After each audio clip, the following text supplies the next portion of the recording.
Welcome to my channel. 1 kg them vegetable பிரிஞ்சி எப்படி செய்யலாம் பார்க்கலாம் வாங்க. இது நான் விறகு அடுப்பில் செய்கிறேன். இது நீங்கள் கேஸில் கூட செஞ்சுக்கலாம். டபராவில் 200 கிராம் எண்ணெய் வந்து இதில் விட்டுறேன். எண்ணெய் சூடானதுக்கப்புறமா 2 பிரிஞ்சி இலை, 1 டேபிள் ஸ்பூன் சோம்பு, 3 துண்டு பட்டை, 6 கிராம்பு, 8 ஏலக்காய் சேர்த்துக்கோங்க. ஈஸியாக நறுக்கிற 400 கிராம் வெங்காயத்தை இதில் ஆட் பண்ணுறேன். வெங்காயம் போட்டதுக்கப்புறமா ஒரு கரண்டி வச்சு நல்லா கிளறி விடுங்க. வெங்காயம் வந்து கோல்டன் ப்ரௌன் கலர் ஆகணும். எந்த அளவுக்கு வந்து வெங்காயம் வந்து நல்லா வதங்குதோ அந்தளவுக்கு இதோட டேஸ்ட் ரொம்ப நல்லாயிருக்கும். வெங்காயம் நல்லா வதங்கிருக்கு. 1.5 டேபிள் ஸ்பூன் ஆச்சி மிளகாய் தூள், 1.5 டேபிள் ஸ்பூன் பிரியாணி மசாலா. மசாலா போட்டதுக்கப்புறமா நீங்கள் ஒரு கரண்டி வச்சு வதக்கி விடுங்க. நீங்கள் ஃபுட் கலர் கூட சேர்க்க தேவையில்லை. இந்த மாதிரி வதக்கும் போது எண்ணெயோட மிளகாத்தூள் மிக்ஸ் ஆச்சுன்னா ரைஸில் நல்லா கலர் கொடுக்கும். 400 கிராம் வந்து தக்காளி இதில் நான் சேர்த்துக்கிறேன். தக்காளி ஆட் பண்ணிட்டு நல்லா வதக்கி விடுங்க. 1.5 டேபிள் ஸ்பூன் உப்பு வந்து இதில் நான் ஆட் பண்ணுறேன். 6 டேபிள் ஸ்பூன் வந்து இஞ்சி பூண்டு பேஸ்ட் இதில் சேர்க்குறேன். இஞ்சி பூண்டு பேஸ்ட்டும் தக்காளியும் சேரும் போது உங்களுக்கு சீக்கிரத்தில் வந்து அடி பிடிக்காது. நிறைய பேர் இஞ்சி பூண்டு பேஸ்ட் வந்து சேர்க்கும் போது எங்களுக்கு அடி பிடிச்சிருது அப்படின்னு சொல்லுவாங்க. ஆனால் இந்த மாதிரி நீங்கள் மெத்தடில் செய்யும் போது உங்களுக்கு அடி பிடிக்காது. இஞ்சி பூண்டு பேஸ்ட் நல்லா வதங்கி தக்காளி நல்லா குழஞ்சி எண்ணெய் பிரிய ஸ்டார்ட் ஆகிடுச்சு. ஒரு கட்டு புதினா வந்து முக்கால்வாசி வந்து நல்லா ஆஞ்சி தண்ணியில் நல்லா வாஷ் பண்ணிவிட்டு சேர்த்துக்கோங்க. 1/4 கட்டு கொத்தமல்லி பொடியை நறுக்கி சேர்த்துக்கோங்க. போட்டிருக்க புதினாவும் கொத்தமல்லியும் வந்து ஒரு 1 மினிட் வந்து நல்லா வந்து வதக்கி விடுங்க. அதில் இருக்கிற தண்ணி வந்து கொஞ்சம் சுண்டும். 200 ml தயிர் இதில் நான் சேர்த்துக்கிறேன். தயிர் சேர்த்துட்டு நல்லா கிளறி விடுங்க. அது வந்து மசாலாவோட நல்லா மிக்ஸ் ஆகணும். 4 பச்சை மிளகாய் வந்து காம்பு எடுத்துகிட்டு இதில் சேர்த்துக்கிறேன். இது நல்லா வதங்கட்டும்.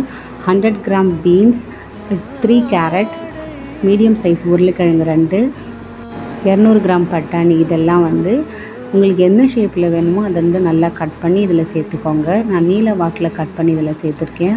வெஜிடபிள்ஸ் போட்டதுக்கப்புறமா ஒரு 5 to 7 மினிட்ஸ் வந்து ஆயிலே நல்லா வந்து குக் ஆகட்டும்.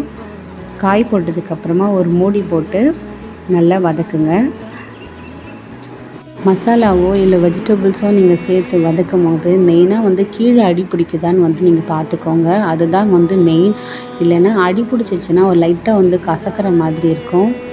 அரிசி எந்த பாத்திரத்தில் நீங்கள் அளக்குறீங்களோ அதில் 1.5 அளவுக்கு வந்து தண்ணி வந்து இதில் சேர்த்துக்கோங்க.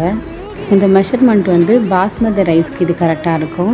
இது வீட்டு அரிசியில் செய்கிறதுனால எப்போவுமே வீட்டு அரிசி நீங்கள் செய்கிறீங்க அப்படின்னா எக்ஸ்ட்ரா 100 ml நீங்கள் சேர்த்திங்கன்னா உங்களுக்கு அடி பிடிக்காது. சாதமும் வந்து நல்லா வெந்து வரும்.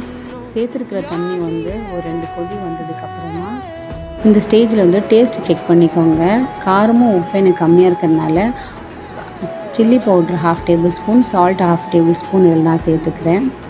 1 kg ரைஸை வந்து ஆல்ரெடி நான் ஒரு 30 மினிட்ஸ் வந்து 2 வாட்டி வாஷ் பண்ணி சோக் பண்ணி வச்சுருந்தேன்.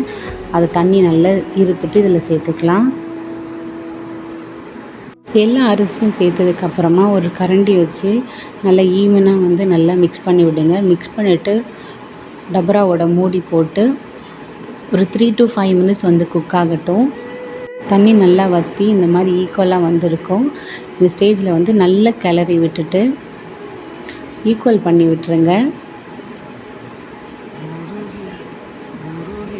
அடுப்பில் எரியிற கட்டையெல்லாம் வந்து நான் எடுத்துடுறேன். இதுக்கு மேலே எரிஞ்சிச்சுன்னா அடி பிடிச்சிரும்.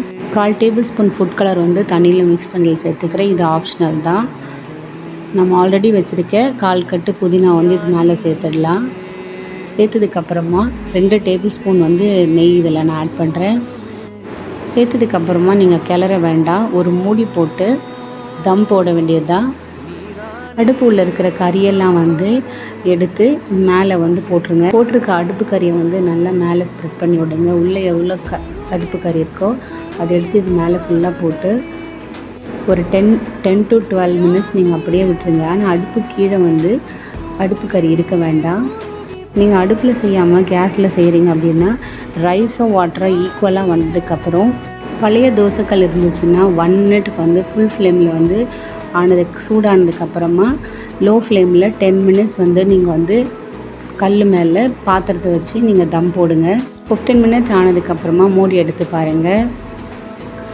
சாதம் வந்து போட்டு நல்லா கிளற வேண்டாம், ஓரங்களில் வந்து கொஞ்சம் கொஞ்சமாக கிளறி விடுங்க. நம்ம நெய் சேர்த்துருக்கிறதுனால கிளறும் போதே நல்ல வாசமாக இருக்குது. சாதம் வந்து குழையில உடையலை.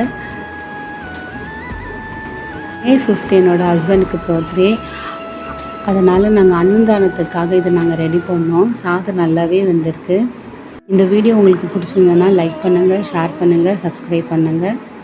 இந்த ரைஸுக்கு சைட் டிஷ்ஷாக வந்து சிக்கன் கிரேவி ரைத்தா வச்சு சாப்பிட்டிங்கன்னா ரொம்பவே நல்லாயிருக்கும்.